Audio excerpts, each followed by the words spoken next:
আমাদের দেশে যে কাঁঠাল, এটি অত্যন্ত পপুলার। চীনার মানুষরা, চাইনিজ মানুষরা তারা খুব পছন্দ করে কাঁঠাল। আমরা এই দেশ থেকে ইনশাল্লাহ তাদের কাছে আমরা কাঁঠাল রফতানি করব।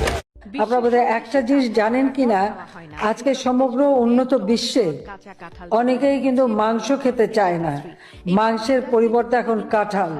এবং এই কাঁচা কাঁঠাল, এই কাঁঠালের কাবাব হয়, কাঁঠালের বার্গার হয়, কাঁঠাল নানাভাবে কিন্তু এটা বিদেশে এখন মানে ব্যবহার করছে, খাচ্ছে, এবং তার দাম কিন্তু অনেক বেশি। মানে আপনি কাঁঠাল দিয়ে কাঁচা কাঁঠালের একটা বার্গার যদি আপনি কিনতে যান, তার দাম কিন্তু মাংসের থেকে, মাংস দিয়ে যে বার্গার করে বা মানে রোল তৈরি করে সেগুলি থেকে কিন্তু দাম অনেক বেশি, এবং এটার ব্যাপক চাহিদা।